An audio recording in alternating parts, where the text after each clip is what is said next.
Namastubbhyam Varade Kamarupini Vidyarambham Karishyami Siddhir Bhavatu Me Sada Vasudevam Sutam Devam Kamsachanuramardanam Devaki Paramanandam Krishnam Vande Jagadgurum. Hari Om. Krishnam Vande Jagadgurum. Yes. Can someone recollect what is it that we saw last? We are in the second Adhaya of the Gita. We form the link and move ahead. Yes, anybody? Yes, please. Okay, in this part of Bhagavad Gita, Krishna is replying to Arjun's questions about what are the qualities of Sthita Pragna or Sthita Dihi Muni. So, in this, in the 57th shloka, it is the characteristic of a Sthita Pragna, one Yeah. who remains unattached under all conditions and is neither delighted by good fortune or he's not running away of his pain. So that is one who is able to withdraw the senses from their object. Only he can be called Sthita Muni, Sthita Dehi Muni. For this, Krishna has given the example of the turtle. What turtle does, whenever it encounters the danger, the turtle protects itself by restricting his limbs and head into the shell. And Yeah. whenever the situation is favorable, then he moves on. Same way, Sthitadhi Muni possesses these qualities, like he can control his mind according to situations, can retract and extract Yeah.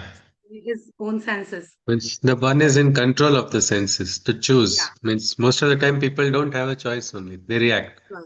But this Yes. person can withdraw. Yes, Ji. Okay. And one may strongly desist from sensual temptation, may control all attractions and resist, but such resistance is temporary, as it does not extinguish the internal fire of the desire, that is the seed of the desire. But for the only for the awakened ones, like means Sthita Pragna, is even desire's root, means there is no seed of desire. So that is the It's like qualities it of has a got burnt. yes. The Seed is seed has also burnt. burnt. So now nothing will, again, it cannot be another growth or something like that again. Yes. Okay. And our senses are so strong and turbulent that they have the power to sabotage and derail the process of attaining the param.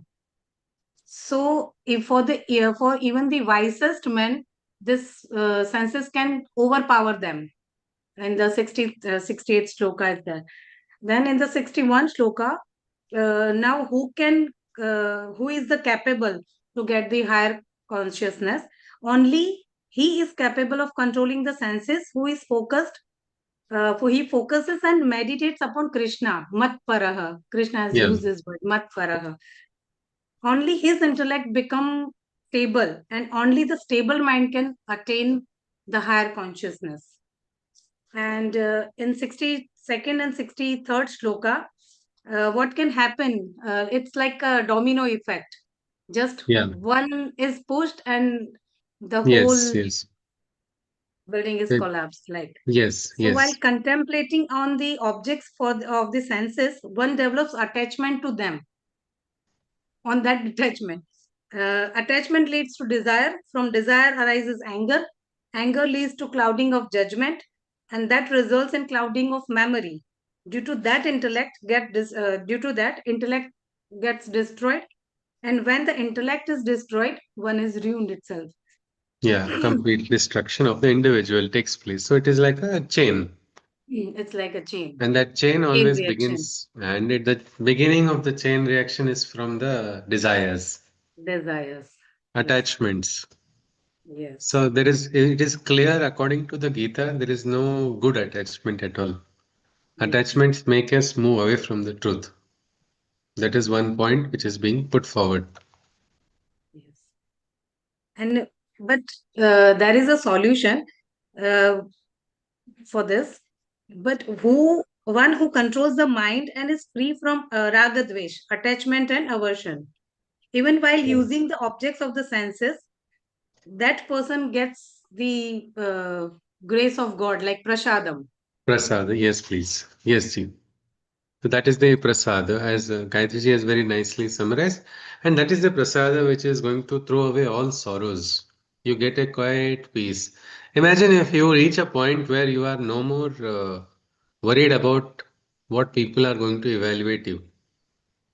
You'll become very calm, isn't it? Whether somebody calls you wise or foolish, whether somebody calls you rich or somebody calls you poor, whether somebody calls you accomplished or absolutely hopeless person, whatever name is going to, it is not going to stick on to that person because that person is now quiet. Nobody can evaluate me. I know my worth is, if I'm connected to the divine, I am valuable. If I'm getting disconnected and getting carried away, then I'm going to destroy myself. Why should anybody else judge me? There's so many such factors of which cause sorrow in life. They are actually very small, small factors if we get the right perspective. And this awakened person has just reined in all desires because the person is not wanting anything, any kind of reinforcement, any appreciation, any praise, and is focused on what? Raising of consciousness, purifying oneself. Why should one do? We will see later in the Gita. But yogis are continuously dedicated because there is no limit. There is a world which we have not understood, the world which is running outside. Sometimes we think everything is what we see, but there are things beyond the veil of our direct vision also. They start getting clearer. That is what the yogi seeks, a treasure which is the greatest.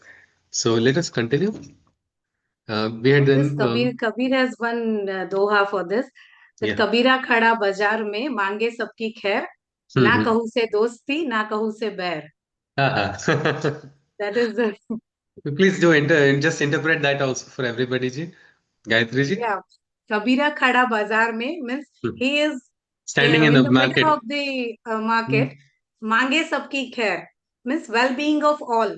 खैर Yeah. means Yes, well-being of well-being, everybody. seeking well-being of ना everybody. कहूँ से दोस्ती, nobody is his friend. ना कहूँ से बैर, nobody is his enemy. Enemy. Yes, yes, yes.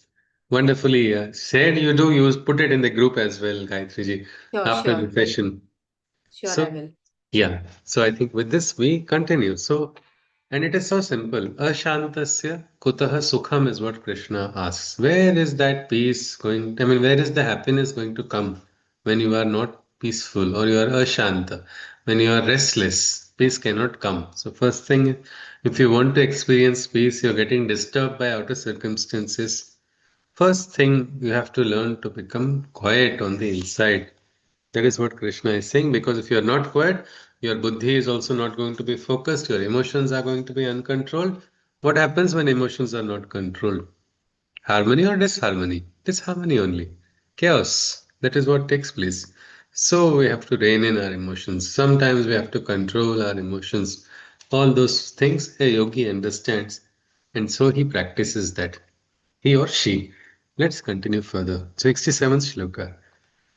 इन्द्रियाणां हि चरतां यन्मनो नुविधीयते तदस्य हरति प्रज्ञां वायुर्नावं विवाम्भसि.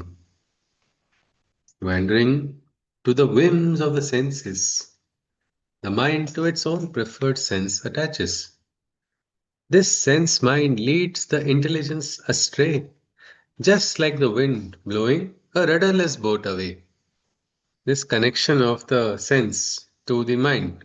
It's like children, isn't it? They see a chocolate and then immediately they are in their heart. What happens? I want to eat it. They hear the wrapper sound and immediately they are they start salivating. Why is that? Because the mind is now very attached so to what the senses have shown. A picture has come in front. Just like that, here we see Krishna wandering to the whims of the senses. The mind to its own preferred sense attaches. Each one has his own preference, isn't it? Even among chocolates, people have different preferences. Some person prefers this, some prefers like that. Each person's mind has so many preferences. So according to the preference, somebody may like something spicy, somebody may like doing something. So according to the senses, the mind is going to get treated according to some kind of preference. Whichever the mind prefers, that direction the mind will go. But that is not necessarily the right direction. The sense mind leads the intelligence astray, just like the wind blowing a rudderless boat away. Krishna gives a beautiful simile for us to understand. It's like a boat in the sea. Now, how does the direction of the boat, who decides the direction? If somebody tries to sail, it is it is the rudder, isn't it? The rudder is required, isn't it? You have to direct the boat where you want to go, or do you want to go at the direction of the wind, at the mercy of the wind? Now the wind may move blow this side, so your boat will go this side, and after some time it will go in another side. So there's the one who is running after the senses is like that. It is like a frog. Suddenly, only in rainy season comes, they start croaking, isn't it? So they're dependent on that. Are we going to become dependent on senses? Is the big question. Because Krishna says such a person who is running after the senses is like a boat without a rudder. Cannot today this side, so because things are looking favorable here, this person moves around to that side. Again, the next day it goes in the opposite direction. Let us continue. So Krishna says here, then this one thing important it is to let us remember this example of the wind and the boat, because Arjuna is going to quote this after some time. How is he going to quote? We will see. But let us remember Krishna has given this example of the role of the wind and taking the boat away. That boat is like the mind of a person or the individual only, getting driven away.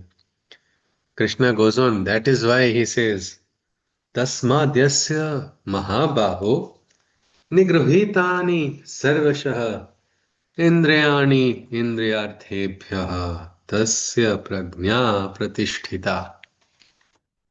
Therefore, your self control you must reaffirm, and in all respects, hold your determination firm, as he who over his senses has mastery obtained, the state of the illumined mind he has verily attained.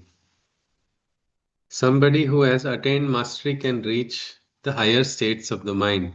In the Gita, we will understand there are different levels of consciousness, but there are levels higher than the mind. If we have to go to that higher level, first thing is, can we do PhD on the first day of our college? When you've just finished school and enter into college and you start demanding, I want PhD, I don't want undergraduation. I don't want to do any UG, I don't want to do PG, I just want direct PhD. Is it possible? It is not, isn't it? You need to grow, you need to understand, just in a very similar manner. We have to reach a higher state of mind. Sri Aurobindo has talked about so many levels of mind, which sometimes becomes so huge for us to understand. He talks about the illumined mind has been mentioned by Sri Aurobindo. That was what was given as a reference here for Praktasya Prajna Pratishtita. There is something called the overmind, there is something called the higher mind, and then the highest is called supermind. Each state has its own set of experiences connected with it. Each has its own separate properties. But to reach that, first thing is self control. Therefore, your self control you must reaffirm, and in all respects, hold your determination firm, as he who over his senses has mastery obtained. The state of the illumined mind he is said to have attained. The simplest lakshana Krishna gives is for somebody who has reached the higher state of mind, that person must have great self control. Let's continue. या निशा सर्वभूतानां तस्यां जागर्ति संयमी यस्यां जागृति भूतानि सा निशा पश्यतो मुनेः. So what is Krishna talking about? He says, for what is night for those lost in the material dreams? It is day for the dwellers of the spiritual realms. And what is this? What is day for the seekers of the material mundane? It is darkness to the illumined man of the spiritual plane. I'll repeat it once more, and please feel free to pause me anytime if something is not clear. Our aim is to study this entire text to its with max clarity that we can attempt to. So, for what is night for those in the material dreams, It is day for the dwellers of the spiritual realms. And what is day for the seekers of the material mundane? It is darkness to the illumined man of the spiritual plane. What is Krishna talking about here? Anybody? What is day for one person is night for another person, and night for other is day. Materialistic pleasures as night, Okay. the But spiritual attainment as day. okay.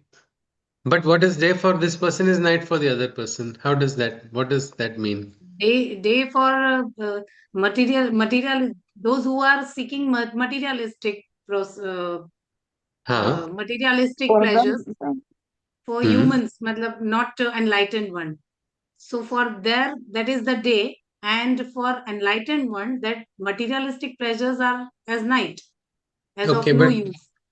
now, for example, is Krishna referring to somebody in India and USA? Time zone is no, different, no, isn't it? no. No. But For, it's Yeah, not like good day and morning. night are just metaphor, like Okay. maybe. It is for those metaphors. for Yes, those who Vijayji. are no, for those who are seeking material things, their mind is in dark. Ha.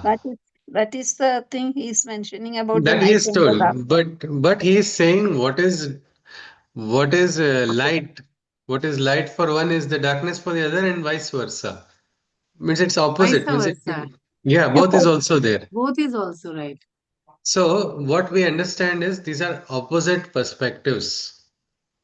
Means it's not like I think Gayatri ji perfectly said it is not means both spiritual man will also say good morning when in the Pratah Kala and a material seeker also will call Pratah Kala as this Pratah Kala only. If somebody says no, it was like madness only. But if you see for somebody who is driven by sensual pleasures, say for the consumption of alcohol is very important to such a person.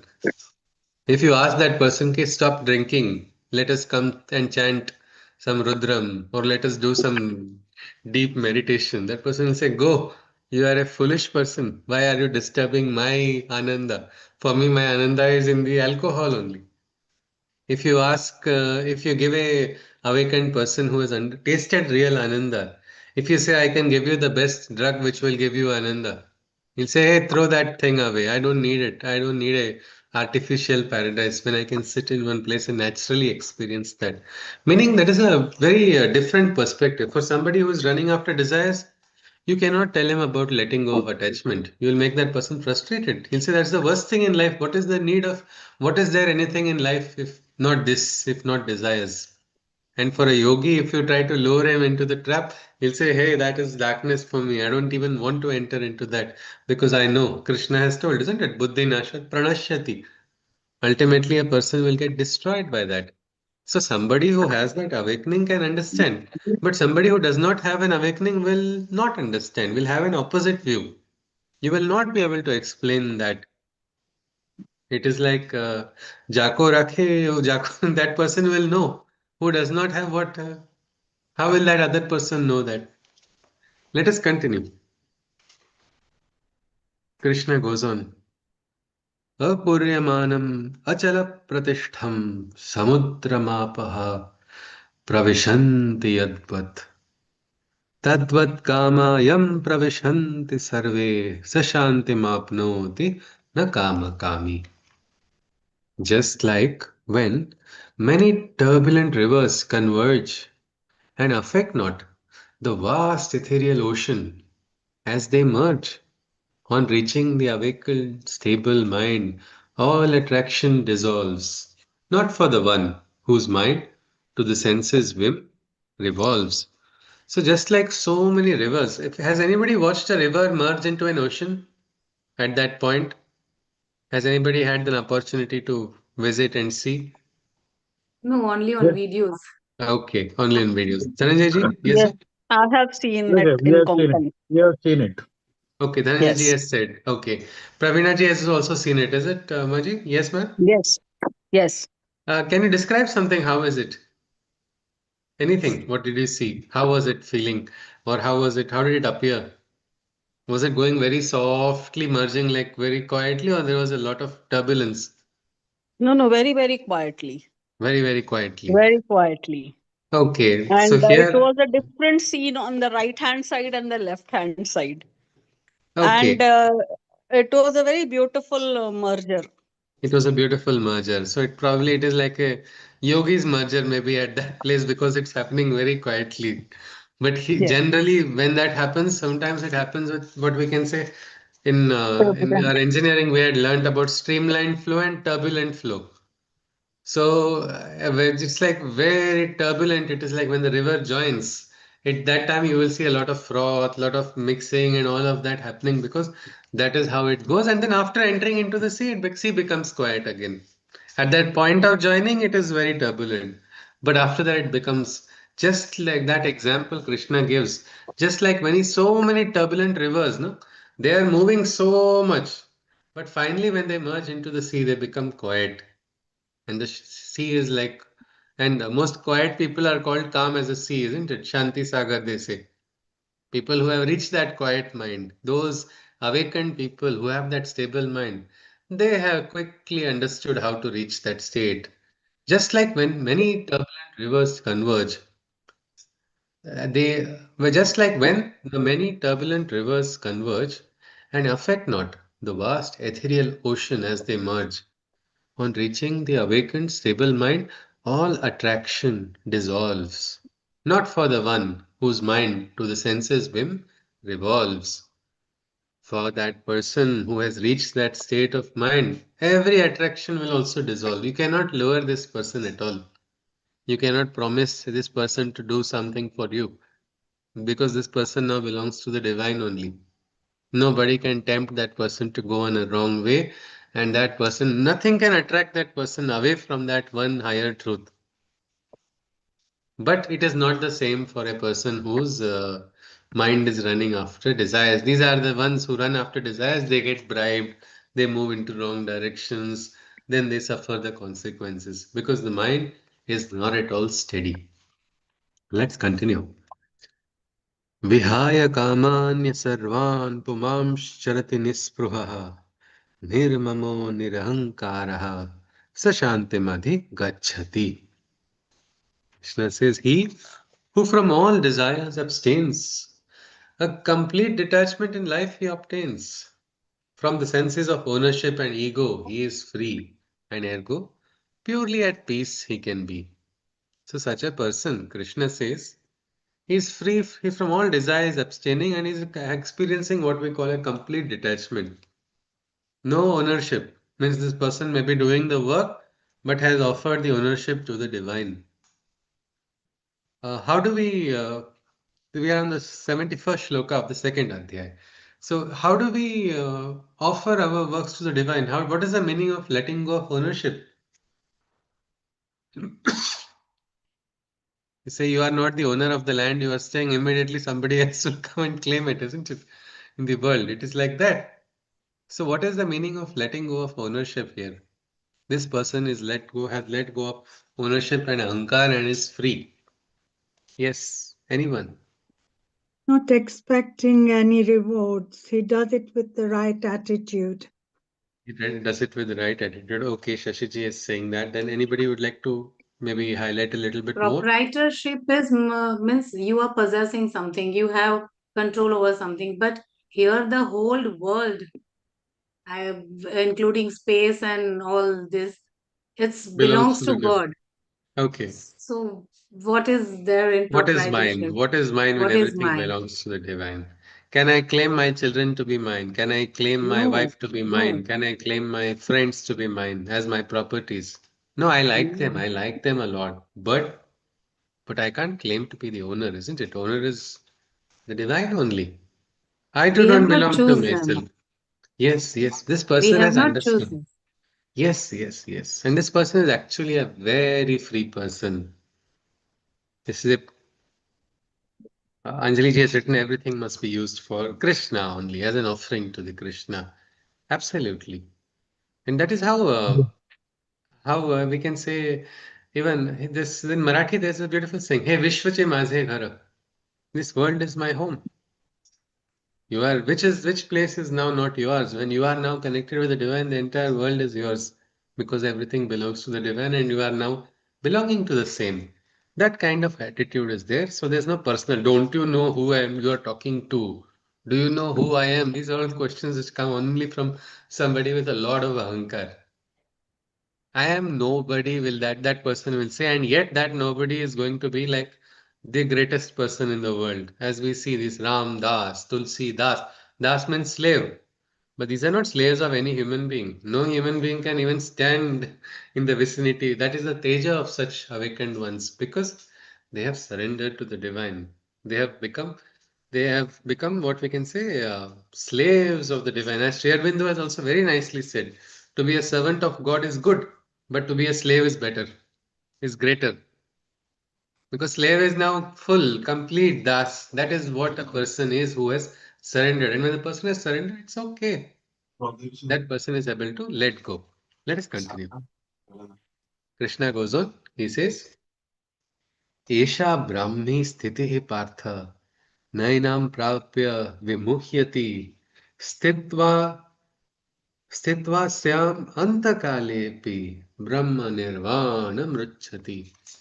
Oh, suddenly Krishna has told about antakalo. So that is something very nearby for everybody in Kurukshetra, isn't it?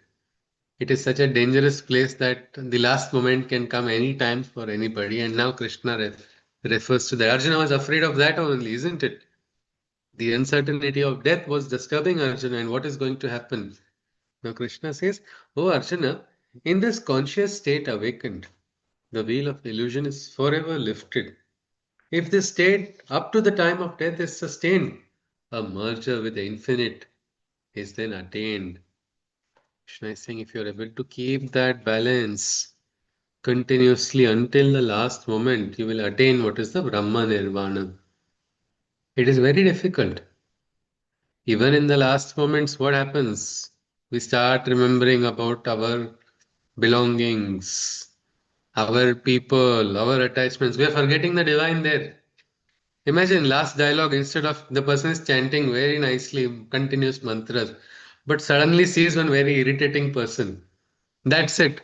This person should not get this property. I have already told. Why is this person coming in front of me? Imagine that kind of dialogue is the last dialogue of a person. Where is that Shanti? Where is the story going to reach a quiet completion? Instead, it is going to lead to another new chakra only of Punarapi Janma, Punarapi Marana. Instead, if you are able to attain, means many times it is seen the very wise people, and maybe you can also share from your life experiences. At least from my understanding, I have seen some of the very wise people who really have no worries. No, in their last moments, they are so peaceful. It is a very beautiful quietude. It is one person actually told, I am passing, and he, as if we are not sure, he gave the spelling also Passing, passing, because his voice is not clear. How can somebody be so calm and peaceful at that time where that person has lived a life where this person is now not having any other attachments, any other frustrations? And it does not have anything to do with age because nobody knows when is the last moment. Everybody thinks it will come after a certain time to somebody, not to me. But it will come. But it can come at any time. So this yogi has understood that I am going to remain sthita at all times. If you are able to maintain that consciousness, Krishna says, there is this merger into the infinite, which is the Brahma Nirvana. That is what Krishna has told. If this is able to, a person is able to sustain it and not get disturbed. My question is, did Arjuna ask about Brahma Nirvanam to Krishna? Anybody? No, we No. didn't find any shlok. Yeah, he did not. He wanted to, he was asking, I want to run away from this battle. Krishna has started giving the highest concepts of truth. And I think last week, I mean, in the last sessions, somebody had given ratings for Arjuna, isn't it? On a scale of 10, how much has he understood? With 2 or 5 or 4. Well, let us see now. Arjuna is going to start speaking. But finally, it is better, no? Arjuna is speaking than crying or disappointed and depressed. At least the boss has started speaking and something he has what talking about talking he has got something. Otherwise, he was already in a state where he's lost his voice, lost his energy, everything. Let us continue. We enter now the third Adhaya of the Bhagavad Gita. It is an interesting Adhaya where Krishna talks about unveiling the spirit in material action. Yes, I think Raghaviji has written something. Hari Om sir, Yes, just want to ask this question that my father mentioned before getting into the third chapter. My yes. father said that here in the 70th shloka, when Shri Krishna Paramatma talks about the many turbulent rivers that converge into the ocean, again in the 11th Adhyaya, Shri Krishna Paramatma talks about the same. So Arjuna's wisdom is by then divergent. You want to divergent in a better with a better outlook is what my father Yes, was. yes. Because it's the same word uttered from the same source can have a different impact to different people. Don't we agree? In school, I think we must be having some moments where we meet our friends and hey, you remember that sir had told us in school? When did he say? I don't know. No, you were sitting in the class, but my mind was elsewhere because that person did not hear. It is like that, and the experience of a person, each individual has had some experience. What do they connect with that experience? That is important.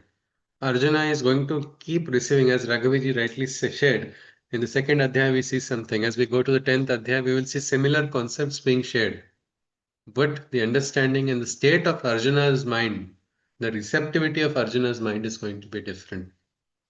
Sometimes a few words are enough for a person to get a full realization, and sometimes thousands of words also are not sufficient for a person to get a simple understanding, forget a realization. So right now, Arjuna's emotions, slowly when Arjuna's emotions reduce, he might be able to understand certain metaphysical truths also.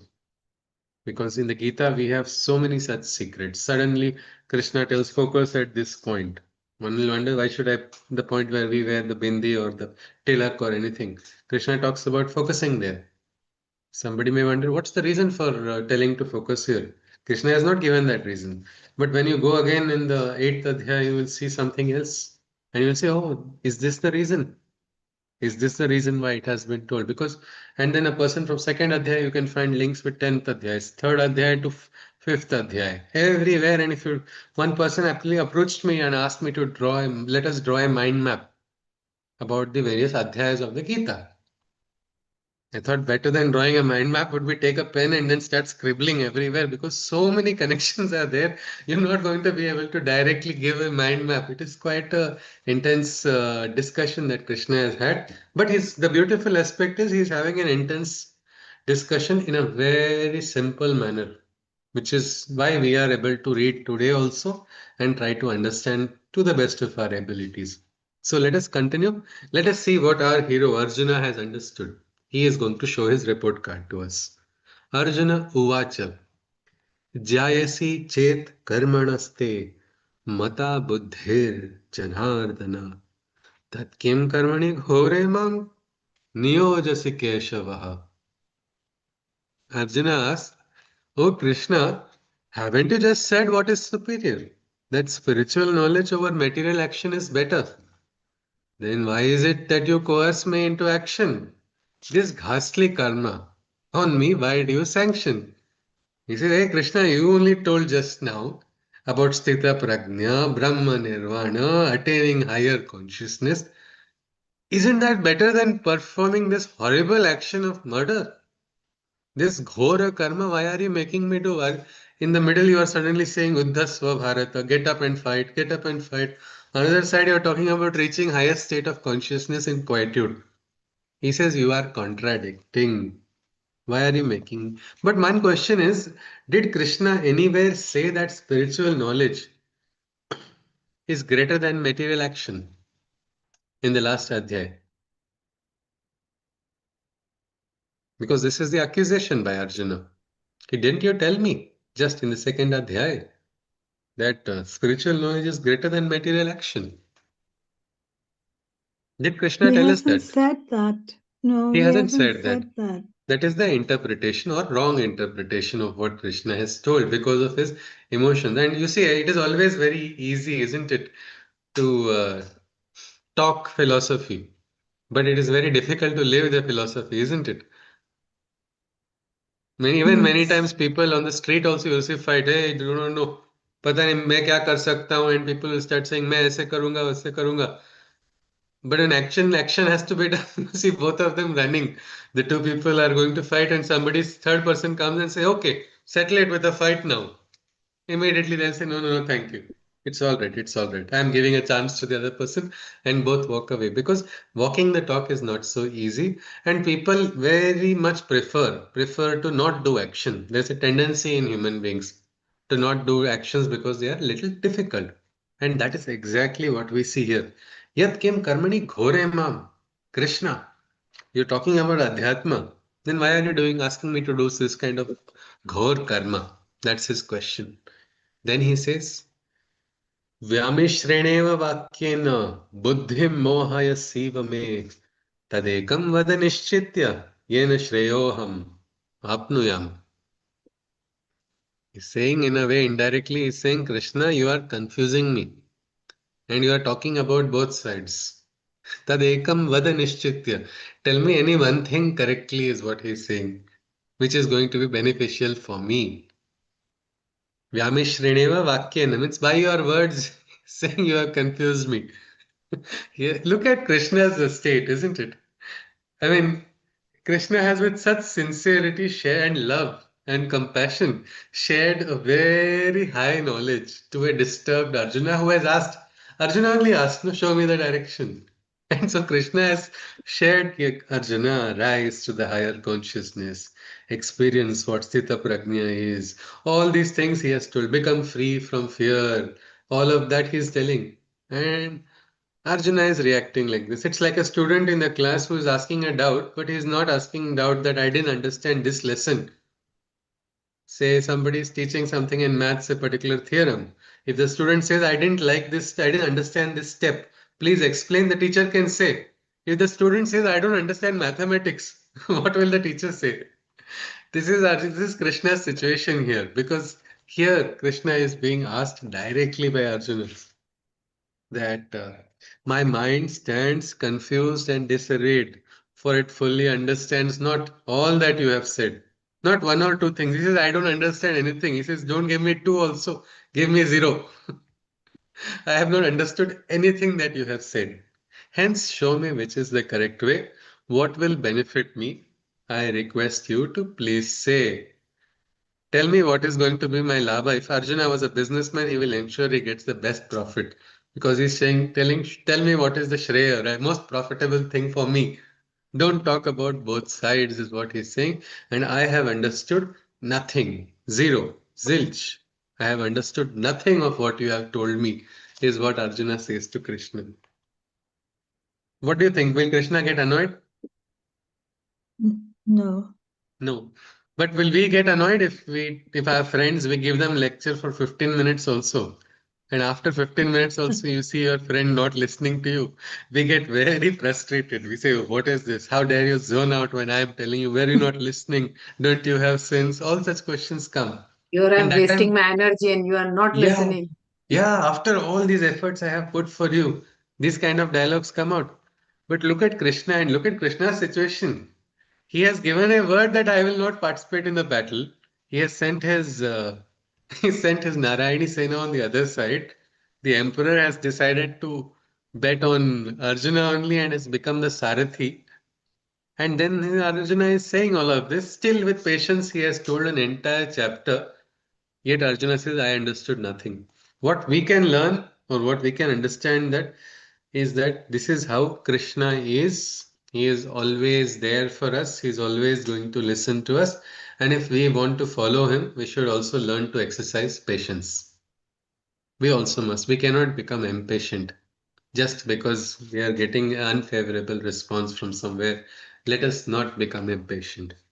Shri Bhagavan Uvacha Lokesmin Vividha Nishtha Pura Prokta Maya Nagha Jnana-yogena Sankhyanam Karma-yogena Yoginam.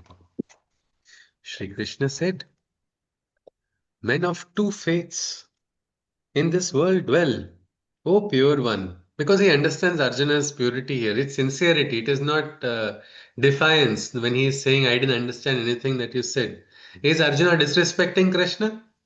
Is he insulting No, Krishna? No. no.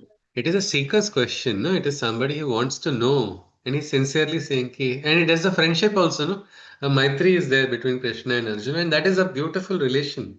Sometimes in the relationship between a Shishya and Guru, if it is a Maitri Bhava, much more beautiful exchanges can take place. And that is what we see here. Men of true faith in this world dwell, O pure one, as I had said before as well. Those to whom seeking the eternal knowledge gives satisfaction, and those who believe firmly in the yoga of action. So he says there are two panthas, two mindsets of people who are oh listen, O pure one. For one set of seekers who are having the Shraddha, who are having a Nishtha to achieve the divine knowledge. One side believes seeking the eternal knowledge, meaning through Jnana. This is the Marga of the Sankhyas. Those who are trying to attain the knowledge, just through knowledge, I want to get the realization. That is one side. And then the other side is the one who firmly believes in yoga of action, who strongly believe in through karmas only I can understand the divine knowledge and all will come later. Somebody says, I feel through knowledge only I can understand. So these are two faiths that Krishna has told. Now Krishna goes on. न कर्मा न कर्मणम अनारंभन नैष्कर्म्यम पुरुषोष्णुते न च संन्यासनादेवे देव सिद्धिम समधि गच्छति. So Krishna says, न कर्मणाम अनारंभान नैष्कर्म्यम पुरुषोष्णुते न च संन्यासनादेव सिद्धिम समधि गच्छति. A state of detached action in works can't be reached without man's beginning and performing the action. And great spiritual boundaries can't be breached by physically renouncing all the works or by inaction. It is so simple. Krishna is saying this. You can't reach the state of detachment without beginning or performing the action. I remember when I was in college, I used to play badminton. I thought I'll make a career in badminton, and somehow, for making a career in badminton, I joined mechanical engineering, which is very funny. But in my second year, I realized something is not working. I thought I have to decide which direction I have to choose. I can't go on this road and that road at the same time. So I decided I will try to focus on higher studies and go in that direction. So I went to my father and said, I'm retiring. That time he said, wow, you're retiring before your career began. That was his dialogue, isn't it? Who can retire? Somebody who's, it's like, how to say, uh, your friends, all of you decide to go to a swimming pool. One friend sits outside the swimming pool. And one more friend goes inside. He says, I got wet. Can the person outside say, I got wet? Who can say I got wet in the water? Only the one who enters into the swimming pool, isn't it? Without entering, can you say? No, you cannot. It is something like that. Krishna is saying a state of detached action in works can't be reached without man's beginning and performing the action. And great spiritual boundaries can't be breached by physically renouncing all the works or by inaction. It's so simple actually. It says you cannot forget your duty or forsake your duty. For some reason, Arjuna has not understood it because of his own mental preferences or his emotions or personal pressures at this moment. But without performing actions, you cannot experience what we call the Naishkarmya Siddhi. Means doing karma only will ensure you can get Naishkarmya, isn't it? Somebody who has a career can retire, isn't it? When your career is not begun, who can retire without beginning a career? It is as simple as that. And same way, great spiritual boundaries can't be breached by physically renouncing all the works or by inaction. Even in Adhyatmic sadhana, if you want to reach to a certain level of higher consciousness, you can't reach to a higher consciousness just by forgetting your duties. One retired banker had a very nice conversation with my Guruji Tamliji once. He said, "Now I just want to do sadhana because his child had some work, like he is now retired, but his son is running a business." He said, "You want to help me? You can help me." But that it was this question: should I help him or I not? Should I not help him? So he said, "I want to do sadhana now. I am quite old. I don't want to." He's not asking me to do a lot of work, but he's asking me to once in a while just have a look how things are going. Damleji just said that that is why old age homes are increasing, and immediately shook his head. And that point was, what is harm? What is the harm if you are not going to get disturbed from your sadhana? You're not going to, there is no rule that you should not do any action. In fact, what you can learn through action is something you can learn while you are doing your duties. A great knowledge can come. Anybody has heard of Premananda Kumarji, a great author? Yes, Shashiji, you know something about her? Anything? No, I don't. I've only heard the name. Okay, she has written so many beautiful books, and she is one of the eminent scholars on Sri Aurobindo's yoga. And I think she got a PhD, one of the first PhDs where in India. She's a very senior lady. She got awards also very recently by the state for her wonderful literary works. And I think she did a PhD on Savitri, which is itself a very huge thing. Savitri is the magnus opus of Sri Aurobindo. On that, she did that PhD. And there was a very nice experience. Like she was giving a talk, and I had a chance to meet her. So in that talk, she told that after marriage, she had gone home to her what in-laws' place only she was staying, and her father himself, a great scholar and great sadhak, came home. That time she was washing the vessels, and when she saw her father enter and she's in the kitchen washing the vessels, she looked at him, and something she felt. She felt for washing vessels, did I get a PhD in Savitri? That was her question. And her father just replied, if you cannot see Savitri in washing of the vessels, you have not understood anything at all. That was a great point. It was, and then she said, I got a big realization. And how beautifully and humbly she is admitting to everybody in the world something which happened nearly 60 years back for her in her life. But that is how a person should be. When you are doing, you cannot escape from actions. In the name of spirituality, you cannot escape from actions, and you cannot claim to be doing inaction and then attaining greater boundaries. Real boundaries will come into the person who enters into the field to work. Real practical experience will allow a person to, not by running out of the field. Arjuna must get a beautiful hint here only. You cannot run out of the field to supposedly experience some higher truth. If you have come into this field, complete your task, finish the duty, and then go ahead. Krishna goes on. Nahi kashit shanamapi jatu tishtitya karma krut karyate yavashah karma sarva prakriti jair gunaihi. So again, the introduction of gunas has been done. Triguna is, we were told about Triguna in the last Adhaya also. Let us see. Krishna says, Nahi kashit shanamapi jatu. Meaning, not a single moment can pass for man as without engaging in activity exist no one can. This nature's qualities on all beings has been endowed. A bond of works and actions on man has been bestowed.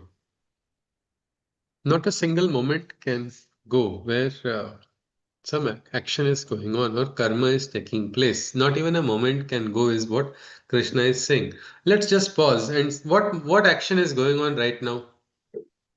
All of us are just sitting, isn't it? Is any action going on right now? The We are head. studying. Okay, Gayatri ji said is we're studying. Yes, Dhananjay ji, what were you saying? Simple word, we are listening to what Okay, you so yes, Shravan, yes, we are Shravanam. listening. Shravanam. Shravana, the listening is an important thing. In life, sometimes listening is the most important thing, which we get indications, we don't listen, then becomes problematic. Then we are, not only are we listening, I think we've all done some works and then only we have come to listen, isn't it? We all did certain, if everybody was doing some other duty, You finish that, and now you quickly come in and you are now trying to listen, but you also have other actions afterwards. So somewhere in the back of the mind, what is the other action? That also must be going on in parallel. But at that time, one side you are trying to listen, and you're not just listening, you're processing and connecting to what Krishna might have said, trying to visualize the 5,000 years old, what situation was there, trying to bring that into everyday life. I mean, so many such things are happening in a simple action. And Krishna is talking about that only. Everything is a karma. There was this quote, I think it is by the mother. If at all the French Revolution took place, it was because there was a man on Indian snows meditating upon liberty, equality, and fraternity. Meaning, a yogi is meditating and doing dhyana in one place, and through cosmic consciousness, that somebody else in another place is receiving that consciousness and inspiration to do higher things. Because even thoughts are a karma, thinking also is a karma, understanding is a karma, listening is a karma, processing is implementing, so many such things. So there's no moment where you can say nothing is going on. Casually, kya chal raha hai, what's going on? Nothing's going on. We say that. But actually, there are so many things. Go randomly to a park also. We may go to chill out, to relax. Just go to a park. Look around in the park, what's going on somewhere. One dog will be playing with one more another puppy or something. Elsewhere, a couple is sitting. Probably the couple is enjoying their few moments which they are going to get. Or somewhere else, another story, a grandfather is there with a grandson, or a grandmother is spending some time. Everywhere, if you just look at it, you will see from butterflies, everybody is busy in karma, whether or not we know it. From our side, we may say nothing happened there in the park. But actually, what has happened? So many things have happened there. Somebody might be sitting and thinking about contemplating about something which is going to really transform the world in a good way. Or there might be somebody who is plotting something terrible also in the same place. We have no idea when we see on the surface. But actually, on the inside, a lot of actions happen at every moment, is what Krishna is saying. Without engaging in activity, exist no one can. Nobody can exist like that. Why is this? Well, this is the creation of the Srishti. This is how the Bhuloka has been created for every living being. There is something in the Prakriti or nature. Prakriti has been introduced here. Later on, there will be a chapter dedicated entirely to Prakriti in the Gita. But now Prakriti has been introduced. This is the divine nature. And what has Prakriti done? It has introduced the bond between the guna and the karmas of a person. A bond between the works and the action. What is guna? What is karma? Let us wait, because Krishna will explain it better to us. Chapters on gunas are going to be going on only. One chapter he will introduce, and then you will see these gunas coming again and again. So Krishna is just telling that this is the nature, that there is no time that nothing is going on. You have to become conscious. If you are unconscious, you may feel nothing is going on, but that does not mean nothing is. Krishna goes on. Karmendriyani sanyamya yaste manasa smaran indriyarthan vimudhatma mithyacharaha sa uchyate. A way to physically control the senses a man may find. But if he constantly thinks of senses in his mind, he is caught up in self-discipline's wrong notion. Such a being is beguiled by his misplaced devotion. Means a person has to understand, yes, you have to control the senses. But from the outside, if you create a pressure, I don't have to think, I don't have to think about this, I don't have to think about this, you're indirectly going to be doing a japa only, no? Of the same thing. One of the reasons Ravana got mukti was because he was doing a Rama Japa continuously, though in a different manner, in a distorted manner, but he was doing that. Well, something like that Krishna is saying. In your mind, you have to actually transcend very beautifully. Like, anybody is aware of this Mrityunjaya mantra? Mahamrityunjaya mantra? Anyone? Trambakam Yes. Rajyajamahe, Yes, Sugandhim Sugandhi Pushtivartanam, Urvarukamiva Bandhanam, Mrityor Mukshya Mrityur Mamritam. Mukshiyamamrutat. Absolutely. It is saying like how the separation from this mrityu to our moksha, how is it going to happen? It is the example is given of a cucumber separating from the stalk. If somebody has cultivated or watched a ripe cucumber, when you touch it lightly, when it is perfectly ripe, it will automatically separate. You don't have to use so much force. So that is like that free transcendence. And that transcendence is what is required, not by physically trying to crush something, and yet in the same time in the mind, you are continuously, you have lost the essence of transcending. If you are doing it this way, is what Krishna is saying. He goes on further. He says, Yastvindriyani manasa niyamya rabhaterjuna karmendriyaihi karmayogam asaktaha sa vishishyate. He who by the mind controls the senses and is detached, O Arjuna, from all sensual disturbances and performs all his works and actions in this yogic way, he is considered the most superior person any day. This is very interesting. We all think yoga sadhana must be done. And when should the yoga sadhana be done? It should be done throughout your life, throughout the day. Sri Aurobindo says all life is yoga. So that means what? Your yoga sadhana is going to happen when you are going to be doing prayers. Your yoga sadhana is going to be happening when you are going to be doing the japa. Your yoga sadhana is going to be happening when you start thinking. Your yoga sadhana is also going to be happening when you are going to be talking to your people, when you are doing your everyday duties, meaning it is at all times. It is to be done in a state of harmony. And that is what Krishna is talking about. A person who is able to perform his actions and works in a yogic way. This person is considered to be the most superior person. Does this allow us to think some work is a hopeless work or a very small work or inferior work? Or every work is important? No, Yes. every work is important. Every work is important, meaning a yogi would be conscious at all times, whether the yogi is cooking, whether the yogi is doing some general talking also. There's not going to be just talking something without any, I was not thinking, I spoke something. It is not like that. It is conscious talking which a yogi is going to be doing. Even a simple action, whichever karma we may see, it will have that touch of that consciousness of a person. That is what Krishna is telling us. That person is most superior because with the mind, that person has controlled senses, is detached from all the sensual disturbances, and is performing all his works and all his actions in this way. This certain person is considered the most superior or Shrestha. So, what does this tell about Arjuna's question? He said, no, one side is Adhyatma, one side is sadhana, another side is material action. What is this answer doing to that question? Isn't it answering that?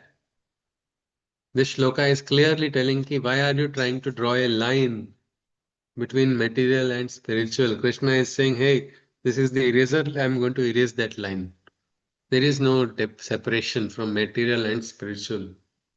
There's you're conscious or you are unconscious. If you are conscious, everything becomes a part of your sadhana or an opportunity for you.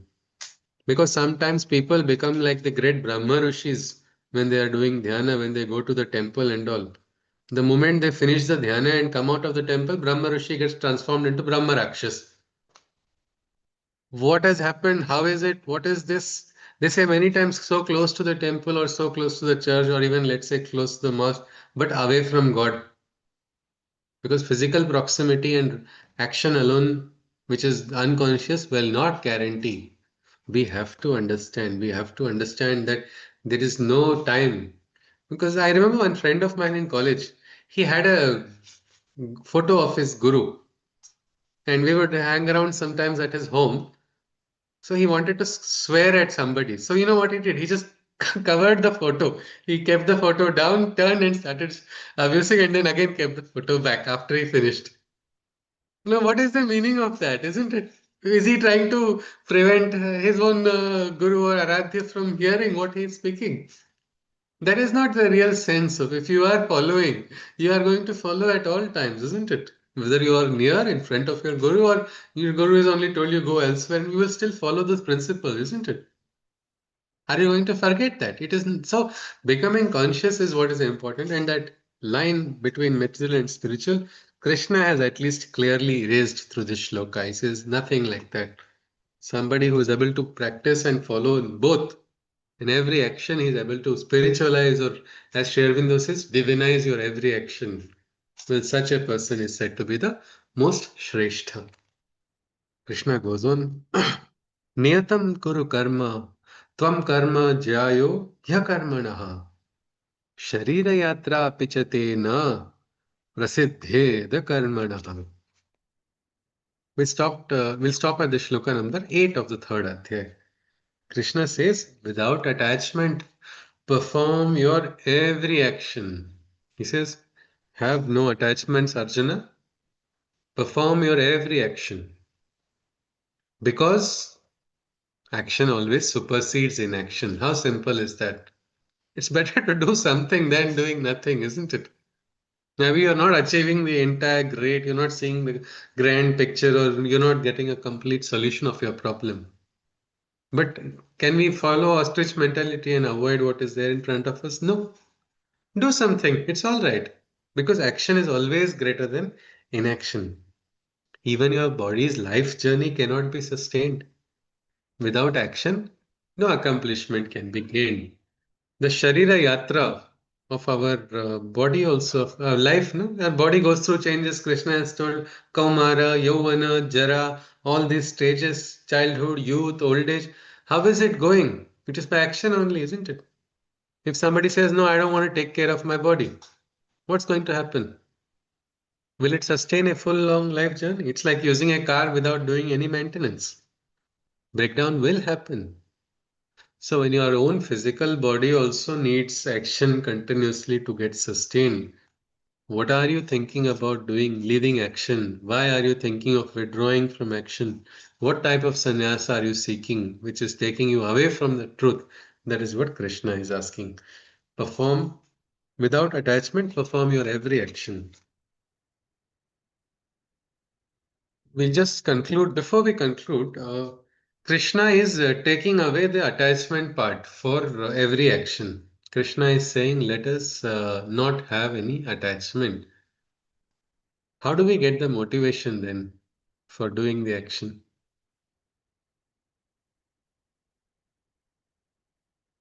Anybody? Do that action as duty, but Yeah. do not feel like that I was there. If I would not there, this action should not have been done. Yeah, a There's student maybe is preparing for an exam. Ji. Gayatri ji, just for an example, if you look at it, the student wants to get good marks. Should the he have to student work hard. focus on the, huh?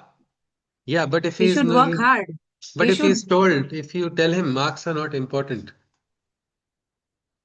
but for that subject's sake, he should work hard or he should perform well. he should perform well to understand that is, but it is how, but for a young student, it might become very difficult to understand, isn't it? Yeah. Same way a That person in a general life will say, Arey, why are you asking me not to? I want to get a good, I want to have a good financial standing. I want to get certain results. I want to work for those results only. And those results only can motivate me to do work. Otherwise, I will not feel like doing work. So How he can I should enjoy the get process. motivated? Yes, see? The But the just person question, going should to add, enjoy the process. the process should be enjoyed. Okay, Gayatri ji has said that. Okay, Shashi ji is adding something. I'm just saying that it's understood if you want to move forward, if you want to attain things, you have to take action with the right attitude. Otherwise, you're not going to move forward. Yeah. It's not necessary to enjoy, but if you keep that out of your mind, take it out of your mind, if you're acting knowing where it's going to lead you, automatically the enjoyment will come in. Okay, enjoyment will come in, but um, it will come in some other time or something later, isn't it? How means I'm just saying is many times people do sadhana, or they start doing something and then, hey, I'm not getting any results. What should I do? What should be my I'm not feeling like waking up, for example. Waking up in the morning. Many youngsters feel I can't get up at 6 o'clock only. You can't make me wake up. How do I get that motivation? Or if sometimes you see, I want to get six-pack abs, that immediately becomes a great motivation for somebody. Without that, he says, you're telling me become very strong physically, you want to become good and healthy. That's not going to motivate me. It may I'll wake up at 6:30 and become healthy also. No need to wake up at 6, the person may say, isn't it? But you need to Sometimes be active. we You need to can't be just active. wake up at Yes. 6 and just Yeah. say, "Oh, I've woken up now. Where's my body?" It's a journey. It's not a destination. If you want Yeah. something, you just step on the path and you carry on. Yes, yes. But many of us, that is, I think Shashiji is probably giving from her experience, and probably her mind is much more stable, and so it will be able to self-motivate. But many times people, where is the fire? Where do I get that fire to do? What should if this is being withdrawn, if the result is withdrawn, what can I get? I think Namita ji has written, by considering someone higher is watching. Yes, this is possible. This is possible. And Krishna is going to give us in this Adhaya what can be our motivation. What can be our motivation to drive to excel? Because yoga is not doing only good works. Yoga karmasu kaushalam, meaning perfection in works. Like Sri Aurobindo says, perfection in work is spirituality. Or my Guruji also says that is perfection in works only, meaning you have to aspire for the best. Meaning a student who is not seeking marks, wants to learn the subject and is want to do the best, and yet as a consequence of that he should be able to score the highest mark also, but that is As a not byproduct, as a as byproduct. Yes, byproduct of the process. yes, but then there is sometimes a drive. What can drive us? What can give me the inspiration? Because one day, 2 day it is fine, but when you have to do this for 100 days, when you have to do this for 200 days, or when you have to do it for an entire lifetime, where will I That get the needs motivation? that needs discipline. Discipline and what is the motivation or driving factor? That is something we will see in this Adhyay. Krishna is going to give us some examples of people who have achieved, who are those achievers, and how they are living their life. Because if we drive that into our life, it would be much more interesting. So I think with this, we conclude. If anybody wants to ask or share something, you are welcome. Otherwise, we look at the summary and conclude today's session.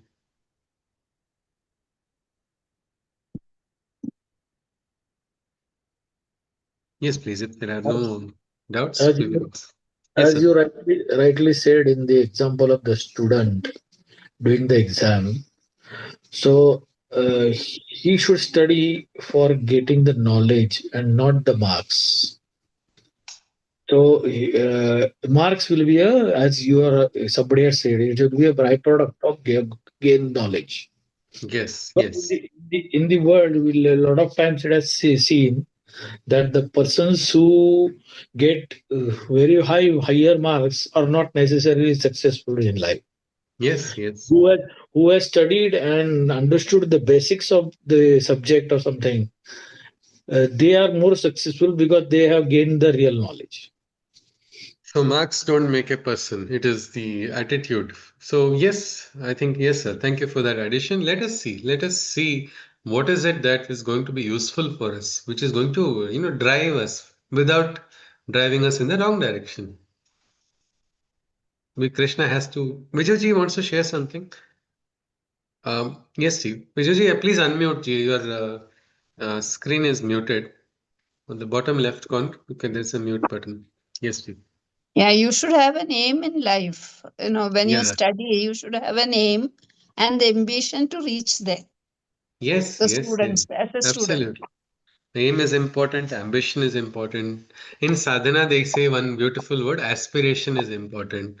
Aspiration, yes. Aspiration is required in sadhana. But how can we drive ourselves? How can we motivate ourselves to be alert and active continuously, because Arjuna had got this state name, no, Gudakesha, because he was so good. But what happened ultimately? Even he went through a moment of sorrow, into such depression, because this is a part of life. In these difficult moments also, difficult moments will come from anywhere. When you will think everything is going right, suddenly out of syllabus question comes into life, and then you don't know how to react. So where do we get the motivation in our good times and our bad times? That we will see later in this part of the Adhaya. Krishna has given a very nice word. I will not reveal it right now. We'll continue with the next session then. So can somebody summarize so we can conclude today's session? Yes, please. Anybody, anything. We do not, and in the We summaries, started with anytime we need not go with every verse by verse summary, because it might become elaborate. We can just give a general summary also. we started with the 67th shloka. Na? There Krishna talks about uncontrolled mind is not good at all, because he gave an example of the boat and wind, that uncontrolled boat will drive away with the wind, and for that self-control is must if you want to get the higher consciousness. Okay, and then he gave the examples of day and night, materialistic and spiritualistic pleasures, vice versa. Day, for the enlightened one it's day, and for the materialistic seekers it's night, and vice versa, it is like that. And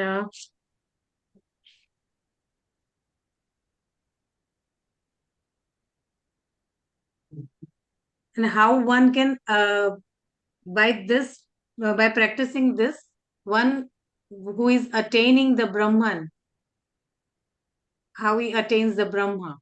And in the last shlok, he talked about the last Antakala also.